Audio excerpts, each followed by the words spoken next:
આવો સજ્જનો, આ ટેલિવિઝનના માધ્યમ દ્વારા, યુટ્યુબ ફેસબુક દ્વારા પણ આપણે સૌ નિહાળતા હોવ છો ટીવીની અંદર. તો આજે ભગવાન મહાદેવ એ જેટલી જેટલી વસ્તુઓને ધારણ કરે છે, એક એક વસ્તુઓની કિંમત આપણે આંકી ન શકીએ. સૌથી પહેલા ભગવાન શિવજી જે પોતાના દેહ ઉપર વાઘાંબરને ધારણ કરે છે. વાઘ એક કાળનું પણ પ્રતીક કહી શકાય, અને છતાંય ભગવાને એની મુઠ્ઠીમાં રાખ્યો છે, જેના પર ભગવાન શિવજી બિરાજમાન થયા છે. આપણને બતાવે છે કે જો જીવ કાળ ઉપર વિજય મેળવવા માટે હરિનામ બહુ જરૂરી છે. એટલે તો ભગવાન શિવજી હાથની અંદર ત્રિશૂળ ધારણ કરે છે, ડમરૂને ધારણ કરે છે. ત્રિશૂળનો અર્થ એવો થાય કે 3 પ્રકારના શૂળને તોડી નાખે, જેના પર વિજય મેળવી શકે, કામ, ક્રોધ, લોભને. એના ઉપર જે વિજય મેળવે એ જ ભગવાન પૂજાય છે. તો એવા દેવ હોય તો ભગવાન મહાદેવ છે.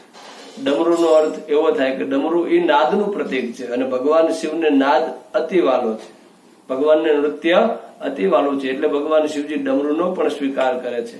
અને ગળાની અંદર સર્પ ભગવાન શિવજીએ પહેર્યો છે, ધારણ કર્યો છે. મૂંડની માળાઓ ધારણ કરી છે. જગતને બતાવે છે કે હે જીવ, જોઈ લે, કાળ નહીં પણ વિષમભરને હું મારા ગળાની અંદર રાખું છું. કાળથી ડરવાનું નથી. આપણે બધાએ કાળને આપણે નિકટ આવે એ પેલા મારે તમારે જે સત્કર્મ કરવાનું છે એ ભગવાન શિવજી મને તમને બતાવે છે. ભગવાન શિવજી આ જગતના હિત માટે વિષનું પાન કર્યું, પણ વિષને ગળામાં જ રાખ્યું છે, એટલે નીલકંઠ કહેવાયા. આપણે બધાએ આ જ જગતમાં શીખવાનું છે, બોધ આ જ લેવાનો છે. તો ભગવાન મહાદેવ એ નૃત્યના પ્રથમ દેવ છે. પછી તો આ બધા જગતમાં આગળ દેવો આવ્યા, બીજા બધા આવ્યા, પણ સૌથી પહેલા અતિ પ્રિય હોય નૃત્ય તો ભગવાન શિવ છે. અને ત્યારબાદ ભગવાન શિવજી બાલમાં ભસ્મ લગાવે છે. એ મને તમને સૂચવે છે કે હે જીવ, એક વખત તું પણ ચિતાની ભસ્મ થવાનો છે. ચિતા ભસ્મ લેપ.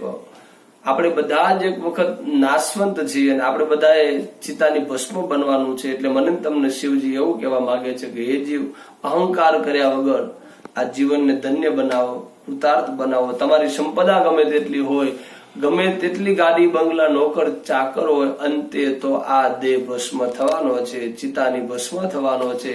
એટલે એક હાથ ભગવાન શિવજી દાન, પુણ્ય અને ધર્મ માટે આપણને આપ્યો છે, અને એક હાથ સંસારની અંદર રહી અને સંસારનું કાર્ય કરવાનું છે. એટલે ભગવાન શિવજીએ ચિતાની ભસ્મ લગાવી જગતને ઉપદેશ આપ્યો છે. તો આવો આપણે પણ આ ટેલિવિઝનના માધ્યમ દ્વારા આજે ભગવાન શિવની સત્ય સંક્ષિપ્ત જેમ કહેવાય કે કથાનું દર્શન કર્યું, તો આપણે પણ જીવનને ધન્ય અને કૃતાર્થ બનાવીએ. ટેલિવિઝનના માધ્યમ દ્વારા જે પણ અહીંયા નિહાળી રહ્યા છે, આપ સર્વને હરિઓમ અસ્તુ.